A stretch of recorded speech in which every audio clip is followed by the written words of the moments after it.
In my past life, the strongest typhoon had just arrived, and I was in the middle of an argument with Michael Evans. I was heavily pregnant, my voice hoarse as I screamed at the top of my lungs. How dare you betray me, that I bore your child? I handed over my parents' company to you to manage. How could you do this to me? He had always been obsequious in front of me, though after I got pregnant, there had been some subtle changes. Still, I was confident he wouldn't dare to cross me. But this time, perhaps because his assistant was present, he actually snapped back. Chloe Hall, look at yourself, you're acting like an unreasonable shrew, it's disgusting. With that he gave me a look of pure disdain and walked out with his entourage. No one noticed that before the assistant left, her sharp heels had struck the floor-to-ceiling glass. When the typhoon hit, the glass wobbled dangerously and eventually shattered, sending a gust of wind through the hall. An air conditioning unit fell from upstairs and struck me. Using the last of my strength, I grabbed the ropes from the camping tent we kept at home and tied myself to a Corinthian column. I lost consciousness from the blood loss and finally slipped into darkness. I don't know how much time passed before I opened my eyes again, but somehow, I had returned to 3 days before the typhoon. I woke up in a beauty salon with my best friend, Sophia Young, getting facials. Ever since getting pregnant, I had handed over all the company affairs to Michael Evans. My days were either spent shopping or attending prenatal classes. Sophia Young teased me mercilessly, saying I'd become a parasite, losing all sense of self. I didn't care. This baby was precious to me. After 7 years of marriage, Michael and I had no fertility issues, yet we couldn't conceive. We had tried everything, traveling across the country and abroad, until finally, I became pregnant. This child meant everything to me, so everything else in my life had to make way for her. I never imagined that Michael Evans would dare cheat on me during my pregnancy.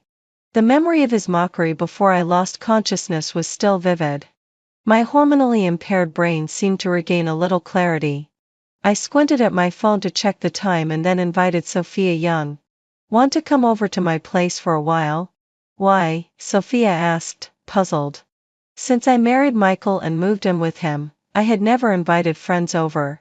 Most people in our circle looked down on Michael, thinking he was a freeloader. Michael said he didn't care, but I tried to keep them apart. This was the first time I was inviting a friend to my home since getting married. Fortunately, Sophia didn't ask for an explanation and came with me. It was the familiar home, untouched by the typhoon this time. Every corner still bore traces of him. I didn't have time to settle Sophia before heading straight to the bedroom. The dirty clothes Michael had changed out of yesterday were still strewn on the floor. I picked up a pair of lacy panties with a bow from his pocket. Just like last time. He dared to be so blatant, probably confident I never did housework and would never touch his dirty clothes. This time, with the typhoon approaching, I had given the housekeeper the day off. The dirty clothes mixed with the lingering smell of alcohol had fermented into a sour stench. I intended to toss them in the trash, but a distinctly feminine pair of underwear fell out. Having lived through this once, all my anger from before seemed to have accumulated. Sophia Young was even angrier. Michael Evans has been cheating? We had grown up together, and just from my expression, she knew what had happened. Chloe, do you know who she is? Of course I knew, but before I could answer, the sound of the door opening interrupted us. In my past life, Michael Evans returned at that very moment. He walked into the bedroom with his assistant, noticing me frozen in place, the evidence of his affair lying on the floor. Though momentarily flustered, he quickly composed himself, pretending nothing had happened. Seeing his fake composure filled me with fury, and I had started yelling at him. Now, it was the same scene. He returned with that delicate assistant, standing before me. The bedroom was tense with silence. This time, I didn't shout. I just looked at him calmly. Sophia stood beside me, like opposing forces in a standoff, neither of us breaking the silence. I saw the guilt flicker in Michael's eyes, and he forced a smile. What are you doing back at this hour? I came to get a document. Oh, I said, pointing to the pink fabric on the floor, don't you have an explanation? Michael's calm facade cracked. He looked uneasy. This I don't know how this got here. I've never seen it before. Sophia sneered, so you expect us to believe someone just randomly stuffed a pair of women's underwear into your pocket? Michael's face turned red, while his assistant was even more outraged. Mrs. Evans, your friend is being too rude. How dare she accuse our general manager casually? Sometimes, business gatherings can be unpredictable. It's normal that you, as a housewife, wouldn't know, the assistant said. And since you don't understand, all the more reason to be considerate of General Manager Evans. The audacity of their words was ridiculous. Me, not understanding? I had been intern at my family company straight out of college, climbing from the bottom to management. After my parents died in a car accident, I fully took over the company. I had never once encountered anything like what they were calling a business gathering. Back then, Michael Evans was just a college graduate struggling to find a job. This year was different after getting pregnant. I had no energy to handle company affairs, so I let Michael take over completely. This assistant must have been newly hired this year. I had never seen her before, and she clearly didn't know I existed. Not wanting to waste my breath arguing with her, I turned to Michael Evans. Me not understanding? Michael, perhaps embarrassed or fearing I'd expose the truth, hurriedly cut off his assistant. The young assistant went silent but still looked a bit defiant. Michael didn't bother with her, just looked at me, his eyes carrying a pleading tone. Chloe, can you not make a scene? In my past life, this situation would have ended in a massive blow-up. This time he wore a completely different mask. All those screaming fights had been built on my irrationality, my emotions manipulated by him. Now that I was calm, it was him who looked flustered. I glanced at Sophia Young fiddling with her phone beside me, a thought stirring in my mind. Perhaps Sophia's father, my parents' old friend and business partner, would never allow Michael Evans to treat me this way, even if he already had some support within the company. Not wanting to waste more time with Michael, I grew impatient. Aren't you here for a document? Then get it and leave. Relieved, Michael grabbed a document from the table without looking at me and left. His assistant followed closely behind, and this time I watched clearly. She had deliberately kicked the glass. The sharp heel hadn't caused obvious damage, only subtle cracks. Under normal circumstances, the glass might have lasted for years. But in strong winds, not a chance. And indeed it didn't survive. 3 days remained until the typhoon hit. I hoped to prepare a gift for Michael and his assistant before then. Chloe, that assistant seems off, Sophia whispered. Yes, that's her, I replied. It was obvious her eager need to show off, to flaunt herself in front of the real wife, couldn't be hidden. I had seen this many times in social circles, subtle superiority, a sense of being above others. Not wanting to stay at home, I followed Sophia to her father's house. Their villa was in the southern district of the city, next to the home my parents and I had lived in. After I started seeing Michael, he insisted on using his own dowry to buy our wedding home. I knew his pride, so I let him live in that small marital apartment. It also suited me after my parents died. I couldn't bear to stay in a house full of memories alone.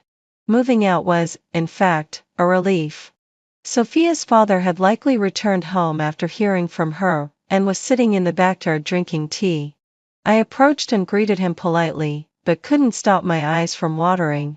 He had watched me grow up and was the first person I thought of after my rebirth, someone I could seek help from. Like a child wronged, I couldn't help but cry in front of a parental figure. Sophia's father, startled by my tears despite knowing the situation from our calls, couldn't hide his concern and cursed Michael Evans angrily. I steadied myself and explained my purpose. I wanted to part ways with Michael, but before that, I needed to reclaim what was mine. Michael wasn't incompetent. In the past, I had been able to pressure him using my shareholder influence. After being away from the company for so long, I wouldn't have been able to push him out without Sophia's father's help. Fortunately, he had always protected me while I held my shares. He would never let me be wronged. After discussing everything, I returned to the neighboring villa to rest. The next day, I went straight to the company with Sophia's father. He had arranged the shareholders' meeting yesterday, and Michael Evans was the last to be notified this morning. Seeing me sitting in the shareholder's seat, Michael froze. Bound by decorum, he didn't approach, though the assistant behind him glared at me viciously. I ignored them. It was only the prelude to the real show. When the meeting ended and my announcement to remove Michael from the VP position was made, he was still in shock. My pregnancy made moving around difficult, and I was almost the last to leave. Michael waited outside, blocking me at the door of the conference room. "Chloe Hall, did you do this?" "Of course. Wasn't it obvious?" His face turned ashen, jaw tight. "Who gave you the right to remove me from my position?" "Who gave me the right?" My eyes swept past the still stunned assistant behind him.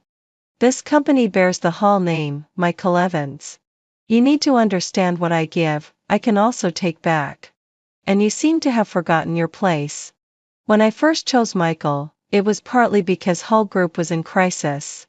Everyone wanted a piece of Hall Group, and I was the perfect entry point. Countless rising elites and established magnates tried to court me, hoping I'd bring my rich dowry into a marriage with them.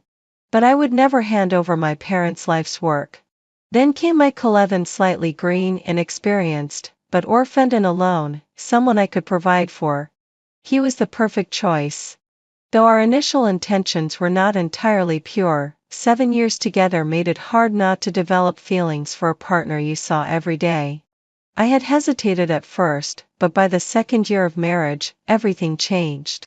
One cool summer night he gripped my hand tightly, his voice almost pleading. "Chloe, can we have a child of our own? I have no parents. I want a blood relative, someone of my own." In that moment, it felt as if my soul had trembled. We were both so lonely, but together, we could create someone who carried both our bloodlines, our own family. The word family was so beautiful, it captivated me, and I nodded eagerly. But the man who once could shed tears for a promise now twisted into a predator. The face before me, neck stiff, eyes aggressive, was a far cry from the one I remembered. For the first time since my rebirth, I felt a twinge of pain in my chest. Yet in the office, I could not afford to show weakness. I left the two of them behind, their emotions out of control, and got into the car. Yesterday, after meeting Sophia's father, he had already hired the best private detective for me. The fastest way to uncover the truth, costly, yes, but for me, money was no obstacle. As expected, the expensive detective was efficient. Early this morning, he contacted me with some interesting findings. I arrived at the CAF we had agreed upon and found a young man in a hoodie already waiting. He looked like a recent graduate, eerily similar to Michael Evans 7 years ago. He didn't waste time. Pulling out a stack of files and swiveling his laptop toward me, he let me go through everything. I scanned the documents. The familiar face I trusted had never been alone, always accompanied by someone else. The trail went back for years. For years ago, when we were trying to conceive, we had countless examinations but couldn't get pregnant naturally. Eventually, we turned to IVF. Endless hormone injections, repeated stimulation and embryo transfers, wounds that kept me awake at night from pain. Back then, Michael would sit by my bedside, eyes red, comforting me. I thought those were our most intimate moments. But even then he had begun straying. Old wounds that had once healed now throbbed sharply, pain radiating to my chest. I clenched the edge of the paper until my fingers turned white, my voice calm. "Where's what you found?" "Last page. You'll see." I forced my trembling fingers to flip to the last page. Unlike the other sources, this one came from a hospital medical records. Had I not been reborn, I would never have known. Oligosmoria. The timeline corresponded to before our IVF attempts. He had known he was infertile and hid it from me, fabricating fake test reports, making me believe we were simply unlucky. I, like a fool, endured endless IVF cycles, suffering both physically and mentally. And he, exploiting my trust, played me like a puppet. Anger flared, consuming me with heat. Across from me, the detective remained calm, accustomed to clients like this. I snapped out of it, tugged at my lips, and paid double the final fee. My capable private detective was worth every penny, and I did so willingly. Stepping out of the CF, my phone buzzed. Michael Evans. Perhaps realizing there was no escape, he admitted his wrongs outright this time. Seeing this, I only felt disgust. The Category 17 typhoon was imminent, and the city had begun the 5 shutdowns. Pedestrians hurried, stocking up on supplies.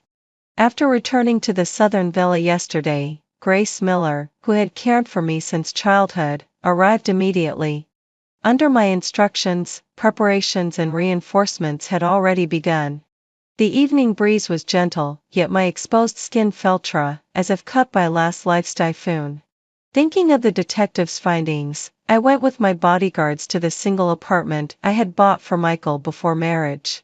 It had been purchased for his convenience commuting to work. Worried about bruising his pride, I had bought it secretly and posed as the landlord, renting it to him at a low price. After we married and moved in together, I had forgotten about it. I had thought my actions were discreet, but clearly, he had known all along. Otherwise, his assistant wouldn't be living there now. As soon as the door opened, I saw a photo wall hanging in the center of the room. The two people in the photos looked like college sweethearts, perfectly matched. The assistant didn't even try to stop me, she had left the door wide open, letting me take it all in. I glanced once and then looked away, my eyes settling on the young, smug face before me. I'm curious, Miss Chloe, what brings you here personally? This time she didn't address me as Mrs. Michael Evans, though her gaze still held that provocative edge, as if she hadn't been surprised at my visit. She just seemed to have guessed wrong about my intentions. Ignoring the eager tone in her voice, I said calmly, I'm here to reclaim the property. You need to move out. She had no idea the apartment belonged to me. If you don't believe me, call Michael Evans. I plan to convert this place into a warehouse tomorrow, so it's best you leave tonight. The assistant's delicate brows twitched in anger, her face flushed red, and with a bang, she slammed the door. I didn't react, just waited quietly for 2 minutes, and sure enough, she opened the door again. She must have confirmed with Michael Evans. Reluctantly, she bit the bullet. I'll move, but I need time with all my things. Not a problem. I was planning for her to move in with Michael anyway.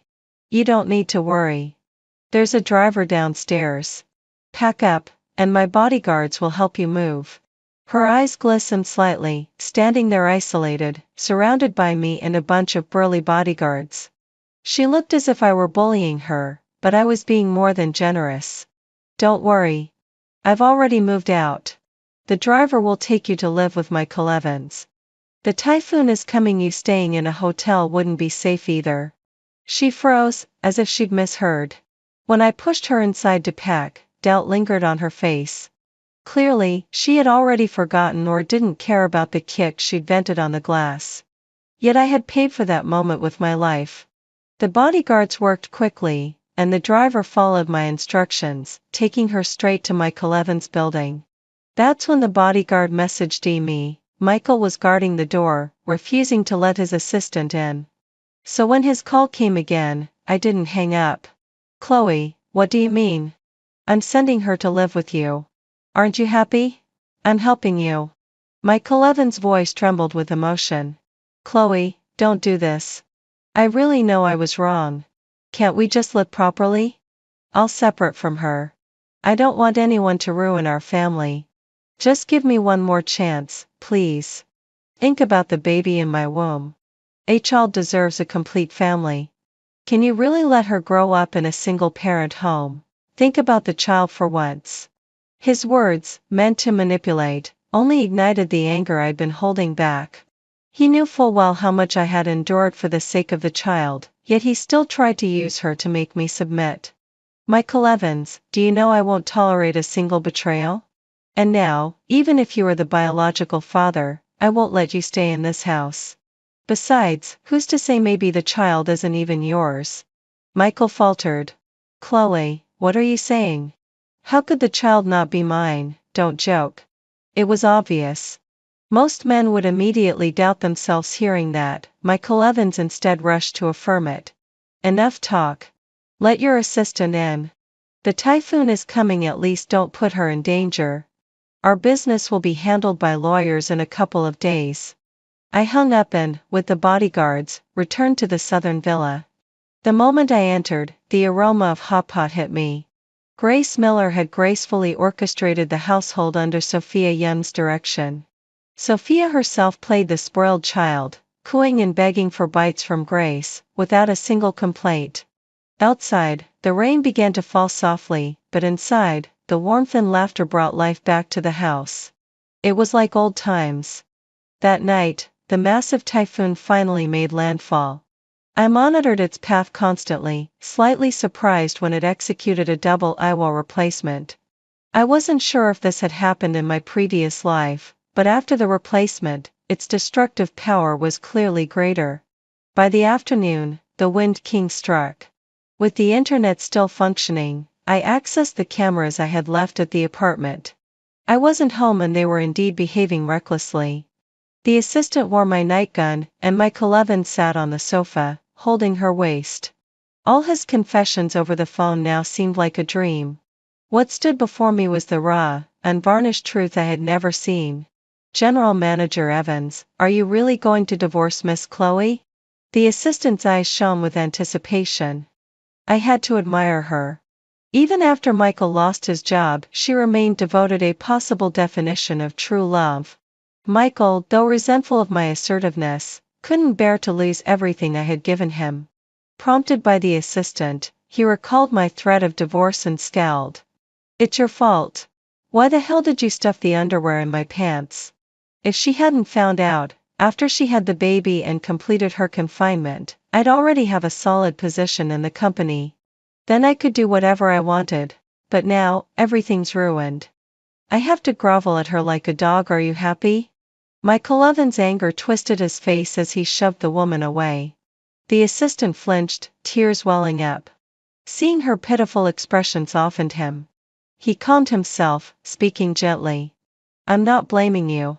I just mean you can't control yourself. I like you, that's why I act this way. Watching you deal with that old woman you don't like every day hurts me. The assistant sobbed helplessly, and Michael comforted her for a while before sternly warning. After this typhoon passes, I'll properly soothe her. Don't cause trouble anymore. No matter what you want to do, we'll talk after I've secured my footing. Don't worry, I trust you. Their scheming made it clear they thought I was a fool.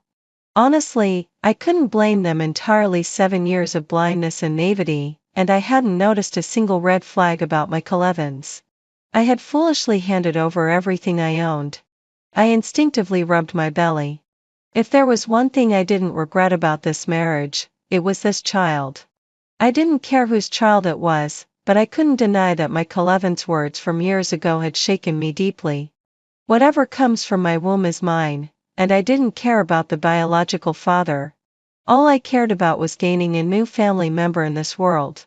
Outside, the wind roared, mixed with rain pelting against the windows like tiny stones.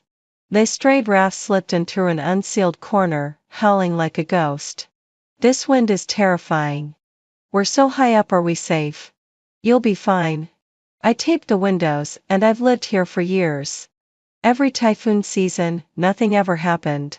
Michael Evans had grown up in the north, only coming here for college. He had no idea that for the past 7 years, every typhoon, I had always had someone come and reinforce the doors and windows. This time, I had delayed only because I had discovered his affair. And this wasn't any ordinary typhoon. It was a once-in-decades wind king, with winds exceeding level 17. Its destructive force was unimaginable. Even someone like me, who grew up by the sea, couldn't help but feel uneasy. It was still only afternoon, yet outside it was already pitch dark. Massive trees, over 10 meters tall, were ripped from the ground. Cygnobirds flew through the streets, and even an empty water tank from a building across the way crashed down, smashing windows below. Inside, the wind whistled louder and louder, until a sharp, crisp cracking rang out. The huge floor-to-ceiling windows spitterbare bed from the bottom, cracking inch by inch. The assistant shrieked and dove into Michael Evans' arms. Both were panicked, silently praying the glass wouldn't shatter. but their prayers were in vain.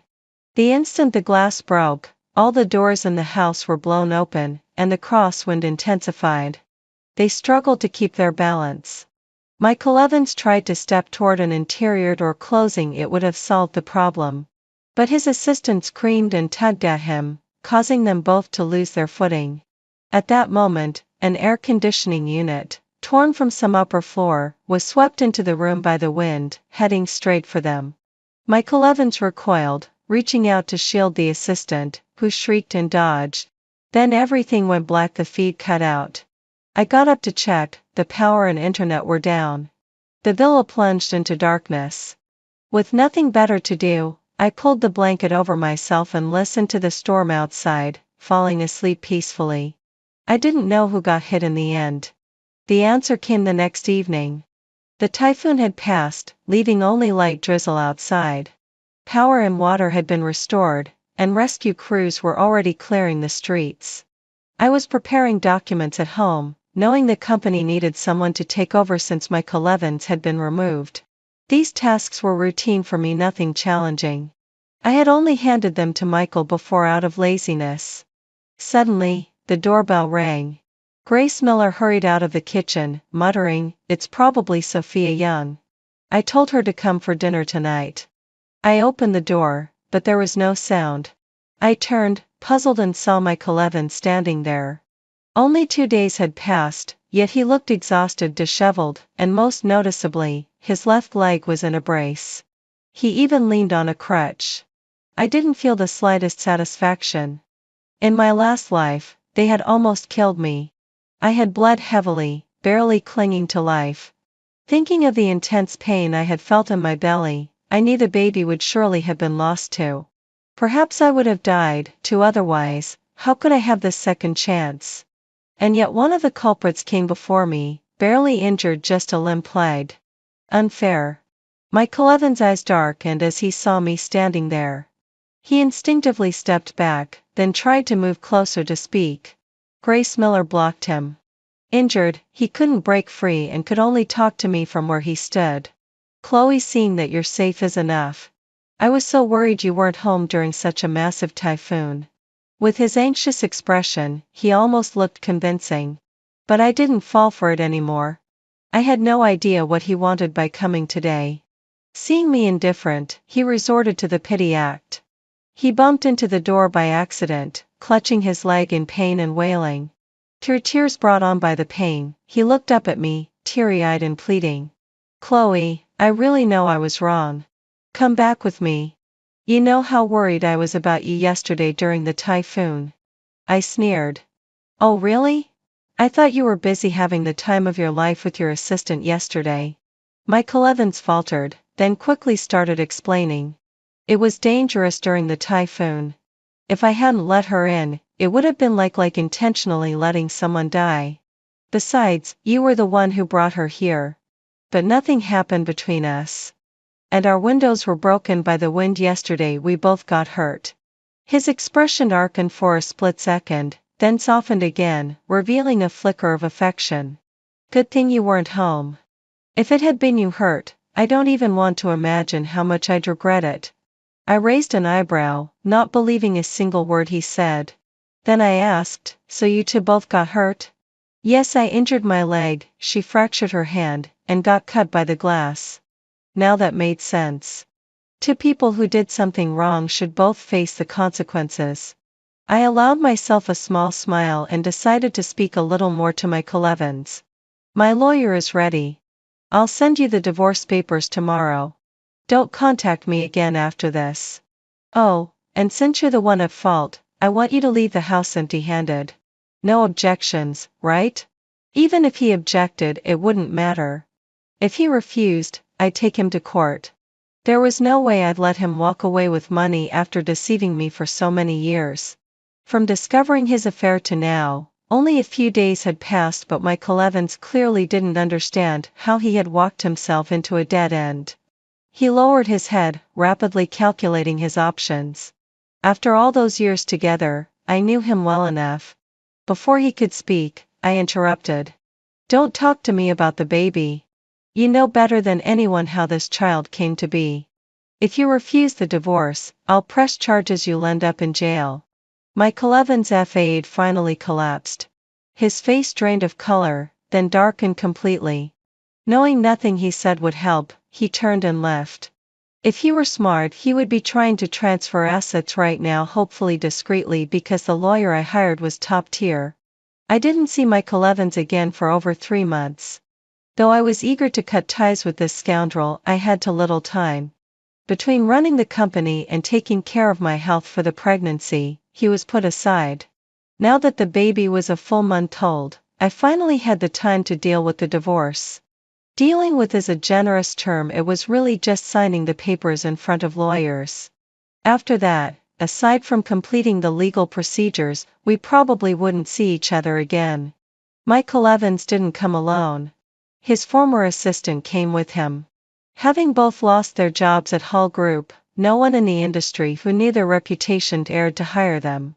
They had no choice but to start over in a new field. The assistant wore a cheap suit, her face heavily made up, yet faint scars were still visible. She held Michael Evans' hand as they walked in. He seemed reluctant, but after she shot him a glare, he stopped resisting. I blinked and suddenly realized I was back 3 days before the typhoon. Her behavior was exactly like before when she saw me as a rival. And then it hit me, she probably wanted nothing else, she just liked Michael Evans. After all the formalities, once the time for the Civil Affairs Office was set, they left hand in hand. Michael Evans' awkward, reluctant posture was almost comical, completely under her control. Sophia Young clicked her tongue. How did he get tamed so easily? I smiled. He transferred the apartment to her. That was the only way to secure at least one property. The lawyer had asked if I wanted to contest it. It was purchased as a so-called dowry, but I gave up. For that apartment, Michael Evans wouldn't part with his assistant. He had grown used to living the good life with me since college. I wasn't sure how long he could endure. But I didn't care anymore. As long as they didn't interfere with my life or my child, it was fine. A complete rebirth. A clear, untainted truth. From now on, the past was over. Never again. My husband thought I was vain and materialistic, worried I'd raise our son to be the same. So he controlled every penny in the household. Even after my son and I died, he still kept track of money when burning paper offerings. I'll burn paper money for you 3 times a day, he said. That way you won't waste it all at once. My in-laws were dumbfounded. My son and I were stunned too. You controlled every cent while we were alive, fine. But even when we're dead, you still want to manage our spending. You'll make the dead roll over in their graves. And then in a blink, my son and I really did come back to life. When I opened my eyes again, it was the day Justin Hayes and I got divorced. Grace Miller, Justin said coldly, after the divorce, Evan Turner will stay with you. You two can move into the apartment under my name. I'll transfer child support 3 times a day. I've already asked the nanny. My normal family spends $10 on breakfast, $30 on lunch, $50 on dinner.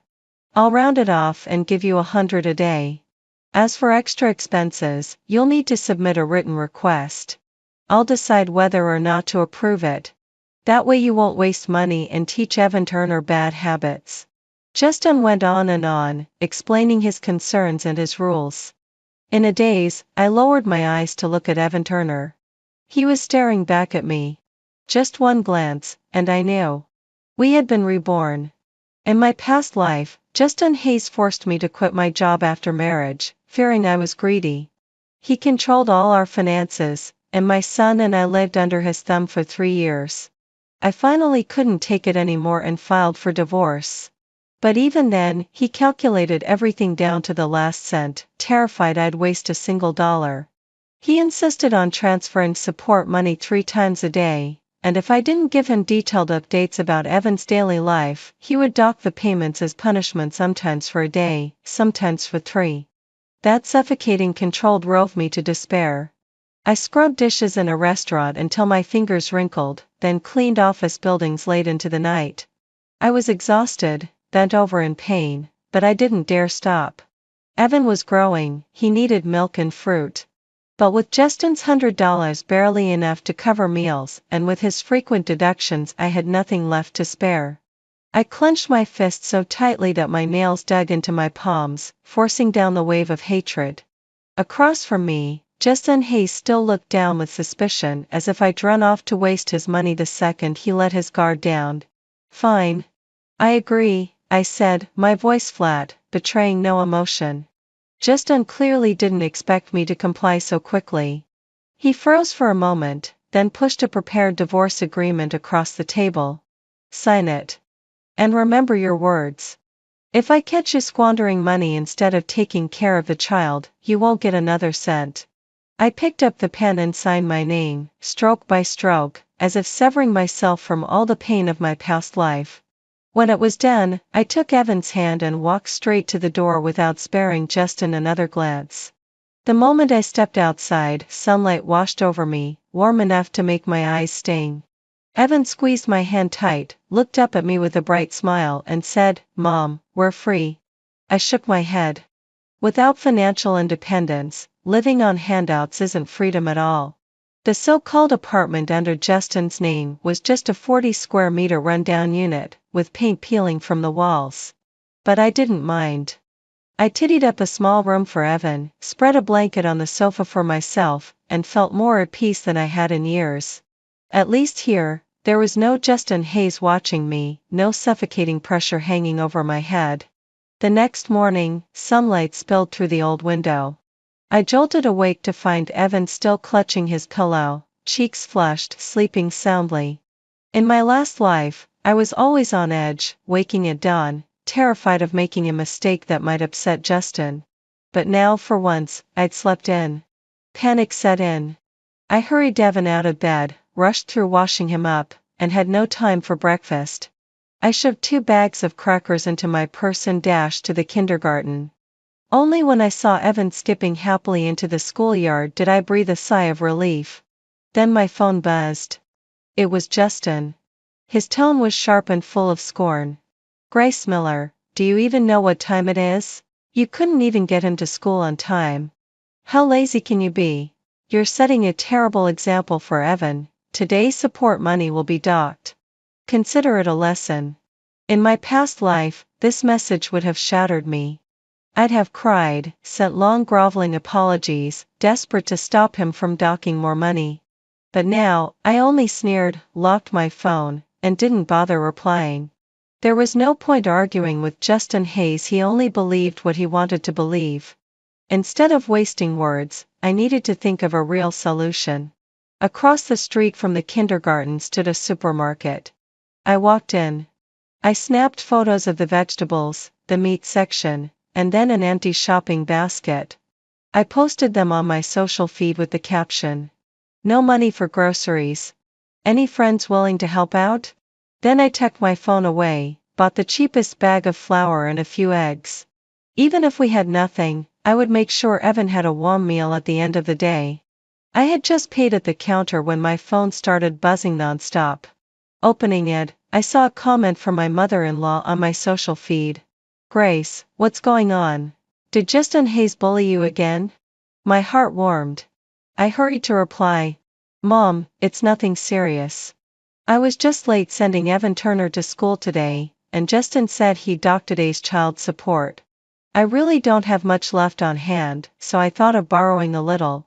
Seconds later, my phone rang. It was my mother-in-law. The moment I picked up, her angry voice erupted. "Is Justin out of his mind? Docking $100 of child support? Does he even remember he's Evan's father? Don't worry about him. I'll transfer money to you right now. That foolish son of mine has lost it. He makes a 7-figure salary as a regional manager, yet he's stingy with his own wife and child." When I hung up and saw the $1,000 transfer, my feelings were mixed. She was right. Justin Hayes worked at one of the country's biggest firms. As the regional manager for the Southern District, even $1,000 a day would be pocket change to him, let alone a mere 100. But Justin insisted on pinching every penny, not because he was frugal, but because he knew I was vulnerable. He wanted to control me, to keep me forever under his thumb. Just as I finished typing a thank you message to my mother-in-law, my phone buzzed again. The caller ID flashed, Justin Hayes. I drew a deep breath, answered, and deliberately made my voice sound hoarse, as though I'd just been crying. Hello? Grace Miller, what was the meaning of that post? Justin's voice simmered with restrained anger. Are you deliberately airing dirty laundry, trying to make me a laughingstock? Or are you playing the victim to swindle money from others? Inside, I sneered. Outwardly, I let panic and grievance color my tone. I really wasn't. It's just that I didn't have money for groceries. Evan didn't even get breakfast this morning. I panicked and posted it without thinking. I wasn't trying to humiliate you, and I'd never cheat anyone out of money. Please don't overthink it. As I spoke, I quietly tapped the record button. In my past life, I had suffered too many losses. This time, I was leaving myself an escape route. On the other end, silence stretched for several seconds, as if he were weighing the truth of my words. Finally, he gave a cold snort. You'd better not be lying. If I find out you've taken money from anyone else, or wasted mine, I'll make sure you regret it. I quickly went along with him. I understand. I won't. Then, pausing just long enough, I added softly. About today's support, could you transfer it after all? I bought flour and eggs, but there isn't even a scrap of meat at home. Evan's still growing, he can't live off this forever. Before I could finish, Justin cut me off. I docked today's payment to teach you a lesson. Being late is unacceptable. Don't bring up money again. When you've learned your lesson, we'll talk. With that, he slammed the phone down. Listening to the dead tone, I couldn't help but laugh. Even now, he thought he could control me with child support. I opened my contacts list and scrolled through the numbers of the Hayes relatives, an idea already forming. In my past life, I had been terrified of airing family shame. I feared being judged as petty, disruptive, or a troublemaker, so no matter how Justin mistreated me, I bit my tongue and endured. And what did that get me? Driven to desperation while the relatives all assumed I was a lazy, ungrateful woman. But this time, I saw it clearly. What did Justin Hayes care about most? His reputation in the business world. He could be harsh with me, dock my support, but he would never dare let outsiders know that he starved his own son of basic needs, that his ex-wife and child lived without security because he was too busy teaching lessons. I already had a plan. If tomorrow he still refused to pay, I'd post again. And if needed, I'd let a few friends in the media casually mention this so-called private matter. What did I have to lose? I was just an ordinary woman with no power or influence. But Justin Hayes, he couldn't afford the stain on his name. On my way home, I stopped by a convenience store and bumped into Hannah Moore's mother, whose daughter was in Evan's class. She carried two bulging bags of groceries. Her eyes dropped to the tiny sack of flour and a few eggs in my hands, and her brows furrowed. Grace? That's all you bought. Evan's still growing, he needs nutritious food. My face burned. After a moment's hesitation, I told her the truth. Don't even mention it. I was late dropping Evan off today, and my ex docked the child support to teach me a lesson. I barely had any cash left, so I just grabbed these. Dock child support? Hannah's mom's eyes widened. All that over being late, that's absurd. And what kind of father pinches pennies when it comes to his own child? I gave a bitter smile and shook my head, unable to resist venting more. That's nothing. He doesn't trust me with money, so he sends it in 3 installments a day, just 100 total. And I have to report Evan's daily routine to him, or he'll dock it sometimes a day, sometimes 3. My God, Hannah's mom gasped. Hannah Moore's mother exclaimed, this is insane. Who treats their ex-wife like this? He must think he's so rich that he's afraid you'll covet his money. I smiled dryly, saying nothing, but inside my heart skipped a beat. In my past life, at this moment, Hannah Moore's mother had noticed how hard I was struggling and had even offered to help me find a job. But I, afraid of what Justin Hayes would think, had stubbornly refused. I ended up doing backbreaking, low-paying work instead. This time, I wasn't going to miss the opportunity. I took a deep breath and mustered my courage. Hannah Moore's mom, can I ask you something? Do you know of any clerical jobs available? I don't care if the pay is low. As long as it provides an income and allows me to pick up and drop off Evan Turner on time, it's fine. Hannah Moore's mother paused for a moment, then her eyes lit up. A clerical job, perfect timing. My husband's company just happens to be looking for a clerk, no overtime, 6-hour workdays, just enough to manage school pickups. My eyes brightened. She continued, I'll talk to my husband and see if he'll let you try it. Before I could even respond, she pulled out her phone and called him right then and there. On the phone, she briefly explained my situation, her tone full of advocacy.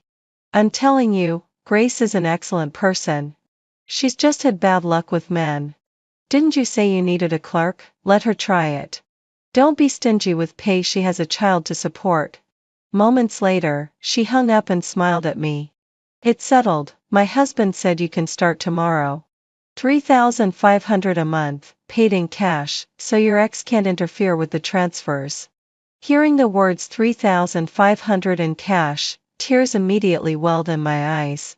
In my past life, I had worked 3 jobs at full tilt and still earned less than this, and all while living at Justin Hayes' mercy.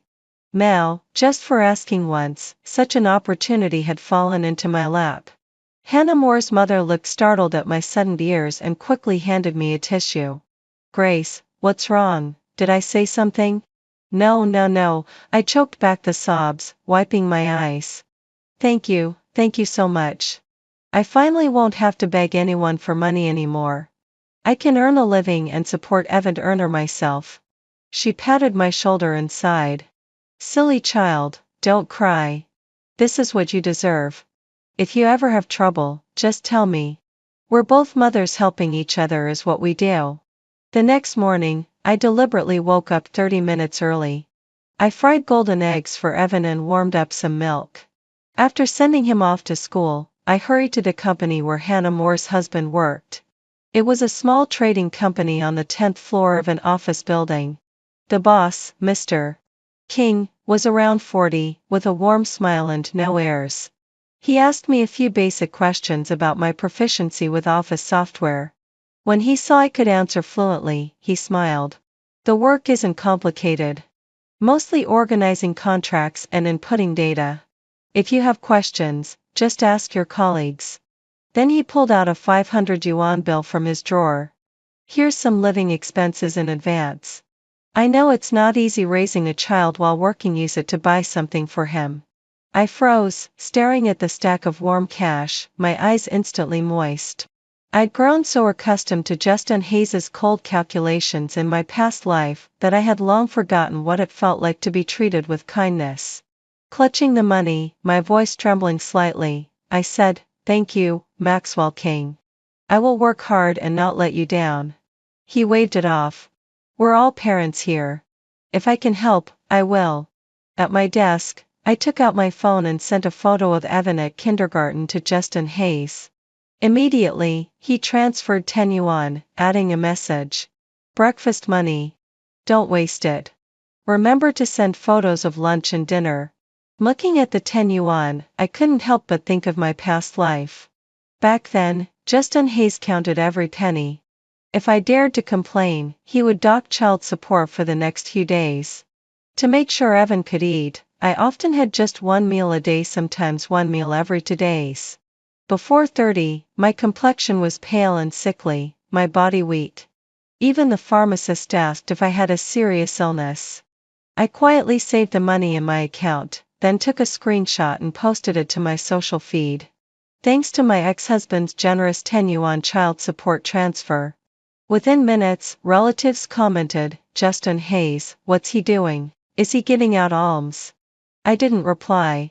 I closed my phone and got to work. I knew 10 yuan wasn't much, but every penny was a lifeline for Evan and me. Whatever Justin Hayes' intentions, I would save it. I wouldn't let myself end up in the same desperate situation as before, unable to even feed ourselves. Days passed, and I grew more adept at my work. Maxwell King occasionally handed me important contracts to organize and promised a raise in the future. Meanwhile, Evan adapted increasingly well to kindergarten life. Having survived death once, looking at my son's smiling face and the life we were gradually building, all the hardships suddenly felt worthwhile. One morning, a week later, I woke to find that my period had started. I reached into my pocket at the stack of cash Maxwell King had advanced me for living expenses. I could have just used it to buy sanitary pads, but I hesitated and eventually dialed Justin Hayes. I knew him too well. He monitored every penny I spent on daily necessities. If I bought pads myself, he would surely suspect me of hiding money and come up with some excuse to dock the child support again. The call rang for a long time before he picked up, his voice sharp with impatience. "What is it? I'm busy." I tried to keep my tone calm. "My period started, and we're out of sanitary pads. Could you transfer me some money?" There was a pause, then his voice dripped with sarcasm. "Grace Miller, you don't even have money for pads. Did you waste all the child support I gave you?" I gripped the phone tightly, forcing down a surge of anger. "I haven't wasted anything. The child support is all used to buy food for Evan. If you don't believe me, you can check the payment screenshots I send you every day. That doesn't prove anything." His voice rose a notch. "Open a video call. I'll watch you buy it, and you can send me the payment code. I'll pay so you don't try any tricks." I grit my teeth but opened the video call anyway. On the screen, Justin Hayes sat in a spotless suit in a spacious office, his gaze assessing and unrelenting. Holding my phone, I walked toward the convenience store downstairs. As I reached the shelves, I heard him instruct, "Take the one on the left, the silk one. It's more comfortable." He was like this, tight-fisted with money, yet capable of moments of thoughtfulness. I said nothing, just headed to the counter to check out. The young cashier, noticing me photographing the payment code to send to Justin Hayes, looked surprised and puzzled. I blushed, embarrassed, unable to explain. Once he had paid, I quickly left the store. As I turned, I overheard her on the phone. "Girl, I just saw a housewife slide. She has to have her husband pay for pads. Better stay single and childless to stay safe." The moment I stepped outside, the message from Justin Hayes appeared. "Remember, from now on, you must tell me before buying these things. Don't decide on your own." I didn't respond. I simply turned off the screen, took a deep breath, and pushed down the sting of indignation. Looking at the pads in my hands, I couldn't help but think back to my first encounter with Justin Hayes. It had all begun with a ridiculous prank where he pretended to be poor to woo me. After we started dating, I discovered the truth and immediately broke up with him. But I ended up pregnant. The doctor warned me that terminating the pregnancy might mean I'd never be able to conceive again. So I went to Justin Hayes, and we married for the child. From then on, he assumed I was gold digging, marrying him only for his money. I had tried to explain, but he wouldn't listen. When I wanted to work, he interrogated me about whether I intended to chase after some rich man. All I wanted was independence, friendships, casual shopping, gossip with friends. But in Justin's eyes, everything I did seemed money-driven. Life gradually settled into a rhythm. During the day, I organized contracts and inputted data at the trading company. At night, once seventh earner was asleep, I set up a small desk in the living room, opened my second-hand laptop, and studied new skills. The glow of the screen reflected off the peeling walls, but inside, I felt a lightness. I enrolled in an online Photoshop course and followed free tutorials to learn short video editing. I was determined to gain a skill, to carve out another way to earn money, never again at the mercy of Justin Hayes. 2 weeks later, Ella Davis, Evan's kindergarten teacher, posted a summer camp notice in the parent group. The camp would take place at a suburban ecological park at the beginning of next month.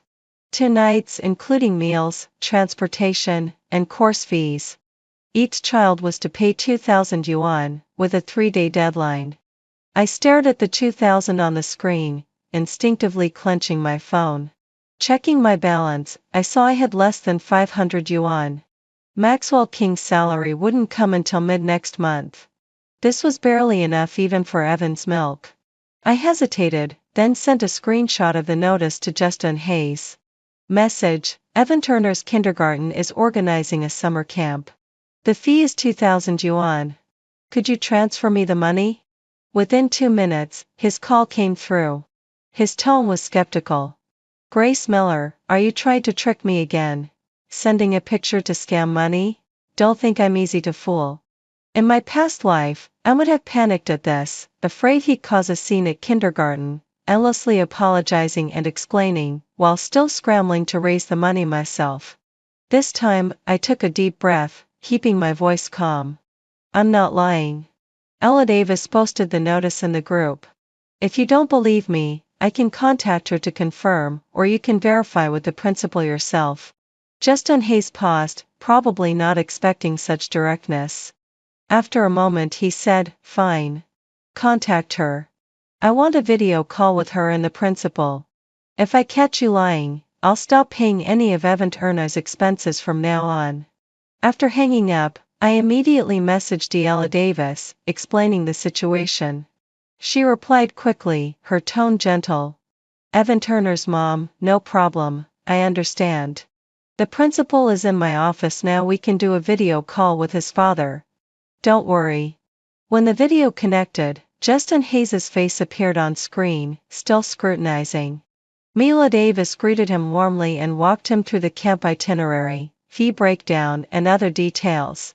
The principal added, Justin Hayes, rest assured. Our kindergarten has been running summer camps for years. All fees are transparent, we never make parents pay more than necessary. Justin Hayes listened, occasionally asking questions like, is the place safe? Or can you ensure the meals are nutritious? Ella Davis and the principal patiently answered each one. It wasn't until all the details were confirmed that he finally relented, his voice still harsh. Fine, I understand. I'll transfer the money now. Seconds after the video call ended, I received the transfer notification, exactly 2,000 yuan, no more, no less. I turned to Ella Davis and the principal on the screen, bowing slightly in gratitude. Thank you, Ms. Davis. Thank you, Principal. I'm sorry for all the trouble. Ella Davis smiled warmly. It's nothing. It's all for the children, don't worry about it. As I left the kindergarten, Ella Davis walked me to the gate. The sunset stretched our shadows long across the pavement. She hesitated a moment, then softly said, Evan Turner's mom, our school actually offers financial aid for families in need. If you really have difficulty, you can apply, it can cover part of the fees, and the process isn't complicated.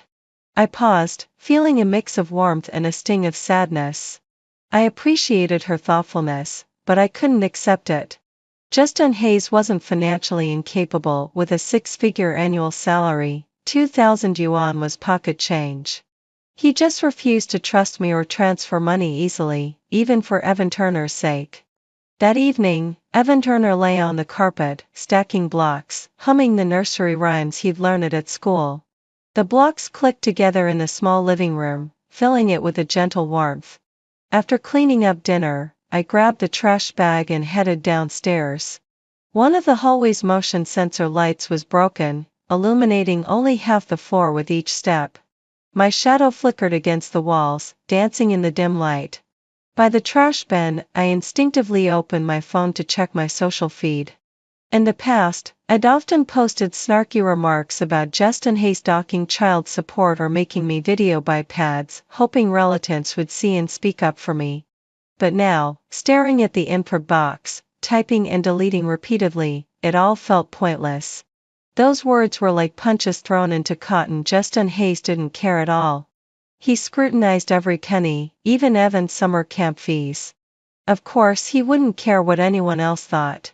As my finger swiped over the screen, I remembered the last time my mother-in-law secretly transferred me 1,000 yuan. Justin Hayes found out immediately and called, his voice filled with rage. Grace Miller, you're trying to get my mother to send you money again. I told you, since we're divorced, don't think you can have anything to do with my family. Later, I learned that after discovering the transfer, he not only argued with my mother-in-law but also stopped paying her allowance, and posted in the family chat, anyone who helps Grace Miller won't get a cent from me. Since then, my relatives didn't even dare comment on my social posts.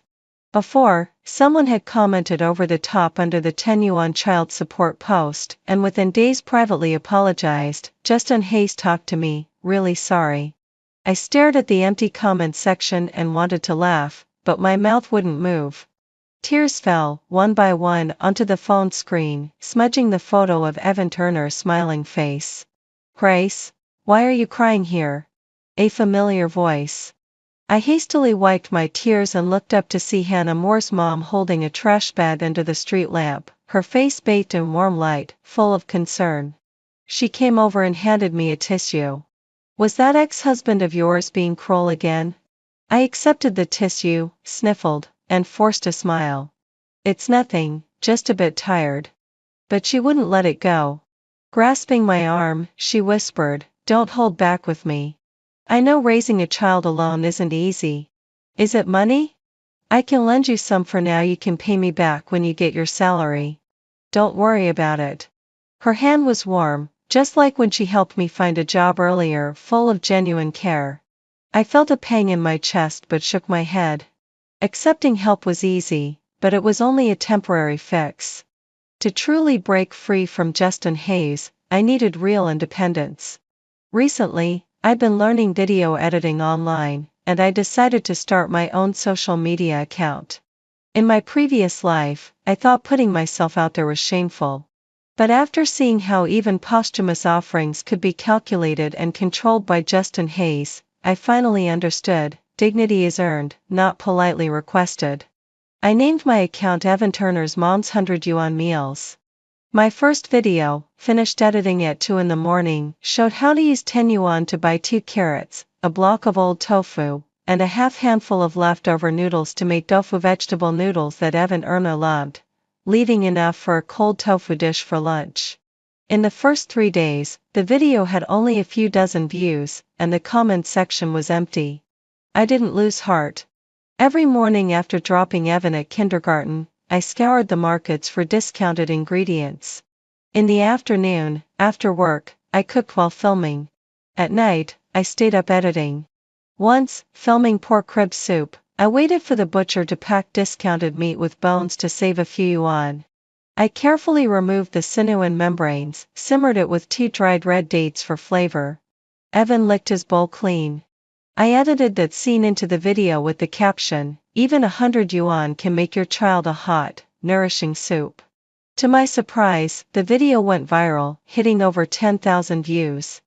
In the comments, someone wrote, this made me cry. I'm a single mom, to this way of saving money, while keeping meals nutritious is so helpful. Others asked, Bantai, can you teach me how to make vegetable pancakes my kids will love? I replied to each comment, my fingers flying over the keyboard. For the first time in a long while, I felt that warm, reassuring sense of being needed. Besides making videos, I also took on crocheting orders through our community group. One client, a fellow mom, wanted small toys for her child, 20 yuan per piece. I worked my day job, then after editing videos at night, I crochet. The yarn came from leftover scraps the client provided, and the needles were 3 yuan bargains from a street stall. At first, I worked slowly. I pricked my fingers many times, blood sometimes seeped into the yarn. I would quietly wipe it off and keep going. It took me 3 nights to finish my first little bear, but when I delivered it, the client exclaimed, this is even more delicate than what they sell in stores, and immediately gave me 5 more orders. Gradually, businesses began reaching out to collaborate with my social media account. I started monetizing my content. 3 months flew by. After posting the last promotional video of the month, I opened my bank app and stared at the balance, 9,862 yuan. My heart skipped a beat. I refreshed the page several times to make sure it wasn't a mistake, and then tears streamed down my face. This wasn't the stingy 100 yuan child support Justin Hayes kept quibbling over. It wasn't the hidden assistance my mother-in-law sent. This was money I had earned stitch by stitch, frame by frame, a real, hard-earned income that belonged to me and Evan Turner. For the first time, the fear that had constantly shadowed me melted away like sunlight. I no longer had to live off Justin Hayes's grudging handouts. Justin Hayes had deliberately stopped child support, thinking I would grovel and apologize. But 3 weeks passed. When he finally checked our chat, he realized I hadn't sent him a single message asking for money. Panicked, he typed out a grudging message. I forgot to transfer child support. Send me the expense details for this week, and I'll reimburse you. I pressed send and almost immediately a notification popped up, you have been blocked by the recipient. Justin Hayes froze. That Friday afternoon, I arrived half an hour early at the kindergarten gate to pick up Evan Turner. I had just spotted him running out with his little dinosaur backpack when a hand clamped down on my wrist with such force I thought it might crush my bones. Grace Miller, you've got some nerve. Justin Hayes's voice was ice, and spittle flecked my face. Daring to block me? Tell me, who are you seeing? Whose money have you been spending? Evan Turner shrank behind me, clutching my clothes tightly. Parents waiting nearby immediately gathered around. What's going on? Evan Turner's mom doesn't seem like the type to run after rich men. You never really know someone. I better tell my kid to stay away from Evan Turner. Justin Hayes, convinced he was seeing the truth, stood arrogantly, looking down at me from his moral high ground. I knew it was time to sever the last ties. Taking a deep breath, I wrenched my wrist free, my voice carrying clearly enough for everyone to hear. Justin Hayes, how dare you lecture me? When we divorced, you said you'd split child support into 3 payments a day, 10 in the morning, 30 at lunch, 50 at night. I send you daily screenshots of Evan Turner's expenses. And you? You dock money whenever you feel like it, even supervising my purchase of sanitary pads. His face went pale, and he tried to argue. I was just making sure you didn't waste money. You're unemployed, how else could I know you take care of Evan Turner properly? Waste money? I pulled the voice recorder from my bag and pressed play. Justin Hayes's voice came through clearly. Docking child support is to teach you a lesson. Show me on video when you buy pads, I'll watch you pay. Any extra expenses require written approval. The crowd erupted. Whispers became open accusations. Oh my God, 100 yuan a day split 3 times? That's absurd. Monitoring even a mother buying basic necessities? That's suffocating. No wonder she blocked him. I'd do the same. Justin Hayes's face flushed dark red, yet he still squared his shoulders. What's wrong with me controlling the money? It's for Evan Turner's own good. Better than her spending it on some other man. He looked down at Evan Turner. Evan Turner, tell me, has your mom done anything wrong? Where else would she get money to support you? Daddy's bad. Evan Turner suddenly emerged from behind me, his little face flushed with anger. Mom isn't messing around. Mom stays up late every night editing videos and makes me little crocheted bears. I don't want a dad like you. His words hit Justin Hayes like a knife. He froze, disbelief written all over his face, then finally roared, Grace Miller, look at what you've done to our child. He lunged to grab Evan Turner's arm. You're coming with me, Evan Turner. I'll give you a good life. Don't touch me. Evan Turner dodged his grasp. I grabbed Justin Hayes's arm, but he yanked free. Nearby parents rolled up their sleeves, ready to intervene. Stop! Ella Davis shouted. Behind her, 2 uniformed police officers appeared. Justin Hayes, I've called the police. If you continue, we will have to act according to the law. The officers restrained his hands. He struggled, yelling, he's my son. Until they led him to the police car. His curses faded into the distance. I crouched down, holding Evan Turner close. He still sniffled softly. I patted his back gently. It's okay, Evan Turner. Mommy's here. That very night, the video of the confrontation went online. Suffocating ex-husband docks child support. Single mom strikes back at weird ex. Stepping out of the villa, sunlight warmed my skin, making my eyes sting. Wow, stay away from this company. If the boss is like this, how can employees ever be treated well? Justin Hayes is a manager, fire him immediately. Am I the only one feeling sorry for the ex-wife? She got stuck with such a terrible person, so unfair. Same here. Thank goodness she divorced him, otherwise, she'd have been ruined. The ex-wife is pretty clever, recording everything is evidence. Modern woke heroine, I'm going to follow her. Me too, me too. Under the buzz of netizens rallying, my account gained 100,000 followers overnight. My inbox flooded with messages of support and encouragement. Within a few days, an MC and agency reached out, offering a formal contract and professional content management. I compared their offer with typical deals for newcomers. It was far better, so I quit my office job and signed on with the agency. I sent Hannah Moore's mom a red envelope of 5,000 yuan. My heart ached, but I knew if it weren't for her help, I wouldn't have made it this far. She hesitated, then accepted, holding my hand warmly. Grace, seeing you like this makes me so happy. Evan Turner is more cheerful to nothing compares to that. From then on, my days were filled with filming videos with Evan Turner, fulfilling orders, and occasionally sharing simple moments, going to the park to fly kites or visiting the library. Evan Turner gradually grew comfortable in front of the camera. Sometimes he would sing nursery rhymes he'd learned at kindergarten. Viewers loved his soft, sweet presence and started calling him Little Internet Star Evan Turner. His backpack no longer carried only discounted snacks, it was filled with his favorite strawberries and imported milk. The next time I heard about Justin Hayes was 6 months later. Because of the negative publicity online, he was removed from his regional manager position. When he tried to apply elsewhere, HR would frown at his name or outright say, "We don't hire people with poor character." He spent 3 months at home, looking worn and broken. One afternoon, his mother called, her voice shaking with tears. "Grace, can you bring Evan Turner to see Justin Hayes? He knows he was wrong, he was foolish before, but now he's so regretful. He just wants to apologize." I looked at Evan Turner, who was building a little blockhouse beside me, and quietly said, "Mom, don't fool yourself. He hasn't realized his mistake, he's lost his job and can't handle the consequences. Back when he docked my child support and humiliated me, he never thought this day would come. Evan Turner is living well now, and I won't let him be hurt again."